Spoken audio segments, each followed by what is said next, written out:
Well, welcome back to Muscles and Motors. I think I'm going to do a separate episode on refurbishing this carburettor for my Mk1 Fiesta. This is a Ford single Venturi or 1V or IV carburettor, Ford Motorcraft IV carburettor, I'm not entirely sure. But anyway, I've got the book, have a little look at that. I've got the carburettor, I've got a tank of ultrasonic cleaning fluid, happily cooking away in there.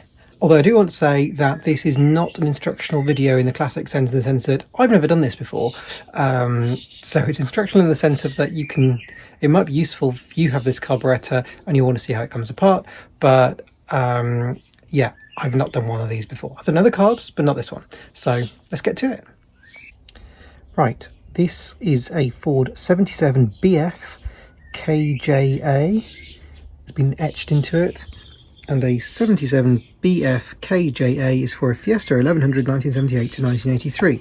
So we are starting off on a good footing here because I do have a 1980 Ford Fiesta, which is what this has come out of. Okay, so the first step is to do a visual check of the carburettor and make sure that it's kind of okay. Well, it's kind of tough on that because this is the only carburettor I have for the moment, so we'll try rebuilding it and hope for the best. Now, first step, well, beyond that, it's also suggesting that we should check if the mixture outlet hole below the throttle valve is starred and cracked. So I think that's that one there, and it doesn't look damaged in any way, shape or form. So I think that's good. That's good news. Okay, so it says remove the float chamber vent tube and check that it is clear and unrestricted. So this is the vent tube here. So let's see if we can pull that off. Oh, there we go, got it. Okay, is this clear and unrestricted? Probably. Yes, I can see straight through it. That's good news. You probably can't, but it is clear, so that's good. Next, remove the 7 screws and detach the carburettor upper body. Note that on some models with a manual choke, the choke cable securing clamp will be removed with one of these screws. So that's this, which is on mine very, very loose anyway. So we undo these 7 screws.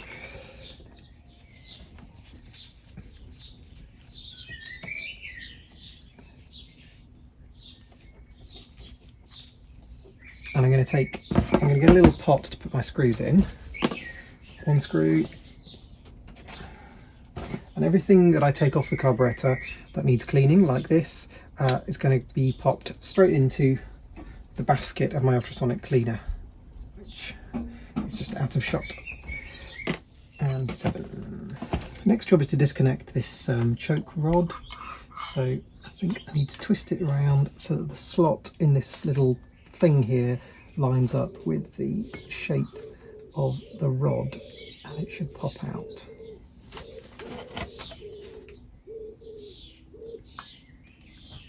In theory. There we go. Okay, top and bottom now separate. Right, let's have a look inside the float chamber to start with. Well, that is apparently petrol. It's it looks more like mud. And there's quite a lot of rust at the bottom of there and crud, but it's not horrendous actually, which is excellent news. Use a straight edge to check for distorted flanges in all facing surfaces. Well, I haven't got any choice.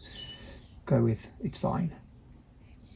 Inspect the float chamber for corrosion. Oh, I just did that. It's not actually fine. That's good. Remove the upper body gasket, float pin and needle valve assembly. So remove the upper body gasket, which is this here. So this gasket needs to be removed. Do hope there's a new one of these in my kit. Otherwise we're in deep doo-doo. Actually, this isn't quite... It's a kind of rubbery-ish gasket. It's not actually completely destroyed, which is rather good.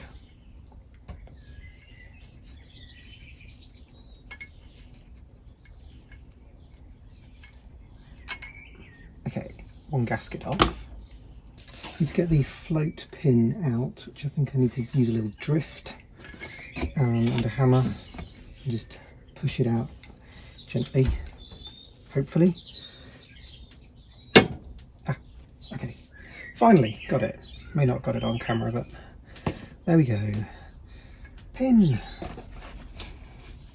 has popped out.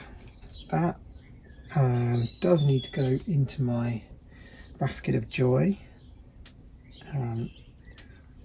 but there's a risk that it'll fall into something, so I shall put it later. I'm going to put it over there for now. There's my float, which I'm not going to put in the ultrasonic cleaner just in case that damages it. Although it is metal. Anyway, okay, next. Needle valve assembly. Right, removal of the needle valve seat requires a thin socket or box spanner. So that is, oh, hello. Right, that's the needle. That's just fallen out. I think that's going to be replaced probably. But yeah, that assembly needs to come out. Is that right? Needle valve seat, yes. So that's the needle valve. That's just popped out. I think there's a new one of those in my kit. But that needle valve seat needs to come out. Now that came off reasonably easily. That's good. Okay. Right, that's a needle valve seat, which has got the teeny tiniest of fuel filters, which I don't know whether you can see there. Get it into focus. Maybe you'll never see it focusing, but oh, there you go. You might just be able to see that is covered in crap. It is literally caked. Horrible. Okay. Anyway, underneath that, there's a little gasket, a tiny little O-ring gasket. Can go in there for now. Check the anti-vibration ball is free in the valve end. This is the valve. That's the ball. And yes, there is a little ball at the end of it that you can press and it is free, so that's good. Check the needle valve tip for wear and ridges. So the tip of that does look a bit crusty, but it's sharp. Needs a clean. Can go in the machine in a minute. Shaking the float will indicate the presence of fuel. Right, no fuel. That's good. The fuel filter pushing to the end of the needle valve seat is prone to fluff build-up, and this can be serious enough to cause lack of power. Yeah, definitely, that is the case. Hopefully there's a new one of those in my replacement kit. Unscrew the mixture screw and inspect the tip for damage and ridges. Okay. I can't get a grip with a screwdriver on this screw. That's not fun. Oh dear. Okay, I might try some different tools. Okay, I am very, very gently being able to remove this mixture screw with the screwdriver blade of my little set, but it is blooming hard because the grip on it is pretty slight. Basically the head of the screw in there is wider, has been kind of slightly mullered or butchered, and so getting a grip of a screwdriver is hard without it slipping. I think we are getting it. Bit of Bulldog BDX down there has done the world of good as well, because yeah, it's going to be pretty hard to adjust the mixture on this carburettor with a mullered head on this screw. You can see that the end of that has been really widened by somebody using a far too big a screwdriver for it. Don't know what I'm going to do about that. Make that a problem for another day, or a little bit. Let's carry on for now. Inspect the tip for damage and ridges. So the tip is fine, but the end of it is mullered. Invert the carburettor body with a hand cupped over the float chamber. Catch the accelerator pump outlet ball and weight. Okay. Oh, that came out. That's the weight, came out of that. Okay. Ball. I don't know how we get that out.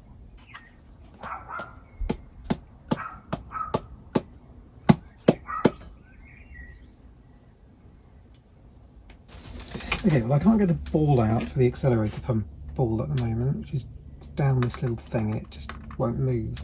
I've squirted a lot of carb cleaner down there and a bit of BDX, which is now all over my face. Lovely. And we'll see how that goes, but next job that I can just get on with anyway is to take off the accelerator pump. So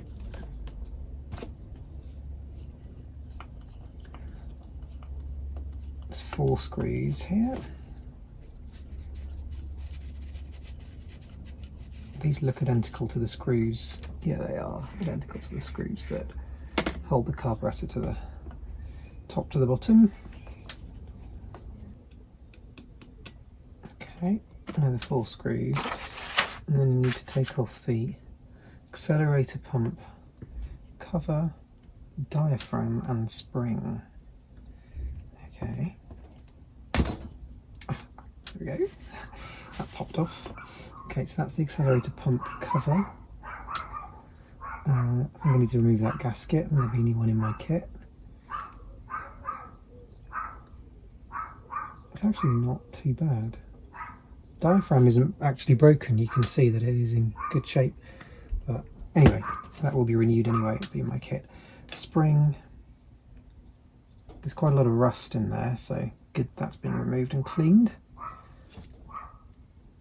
I'm picking off the diaphragm because I think that's going to be replaced.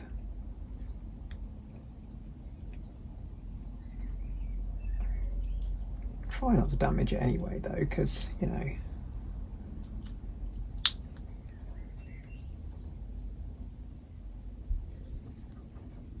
Okay. That's the accelerator pump casing. That can definitely go into my basket of things to be cleaned. Remove the main jet and check the emulsion well for blockage. Remove the main jet. Okay, I need a little socket for that.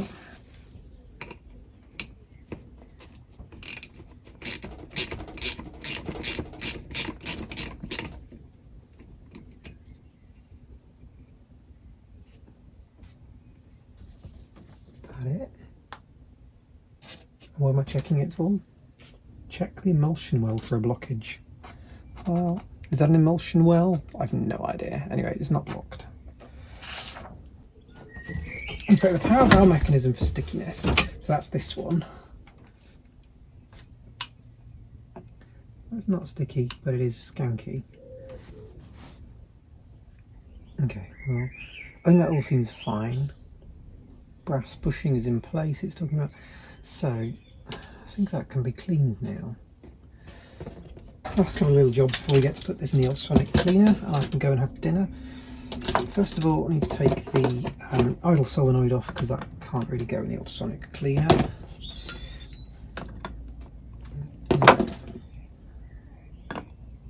That is a 14. Okay. Just unscrews, and there's a tiny little gasket that goes with it too. I don't know whether that's in my kit, so I need to be very careful not to lose that. Okay, oh yeah, and then the last bit, I've got a little Stanley knife blade here and try and get this gasket off the bottom. I still can't get the accelerator pump ball out, which to me suggests that it's a little bit seized, but maybe after a few hours in an ultrasonic bath it might unseize itself. You never know. Let's get all this in the ultrasonic, shall we? And get it cleaned up. I'm going to put the little things literally just in the float chamber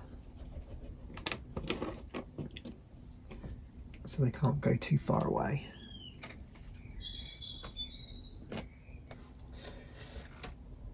Plunge that into the water. Lovely, just about covers it. Right, let's turn it on. 50 degrees.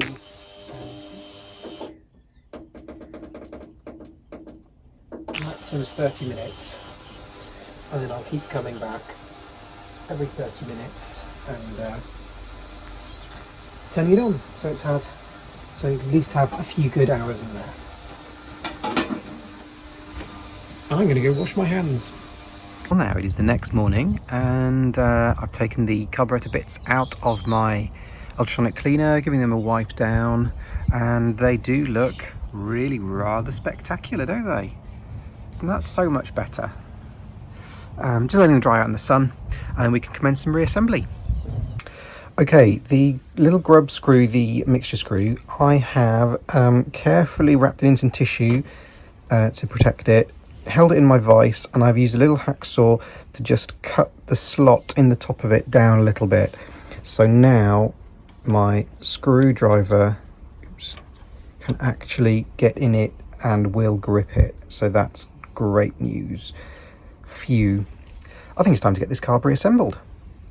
Right, this is the repair kit that I've got, and you'll see that what we've got is the gasket for between the top and the bottom, the gasket for the inlet manifold, the diaphragm for the accelerator pump, that is the needle float valve and needle seat assembly, and that's the little gasket for it. I think that's also got the little filter in there as well. So let's commence some reassembly, and I'm just going to do that on a little time lapse, I think.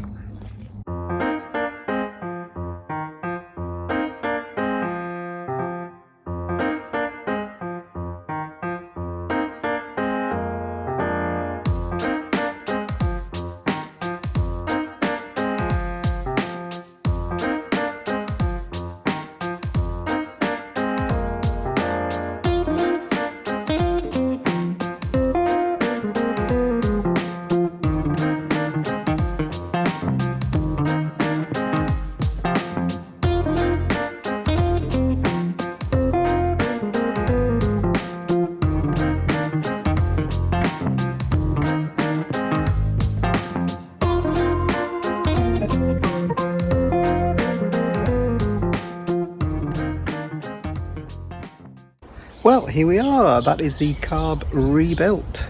Doesn't it look significantly sexier and nicer than when we started? Time to get it onto the car. Thanks for watching.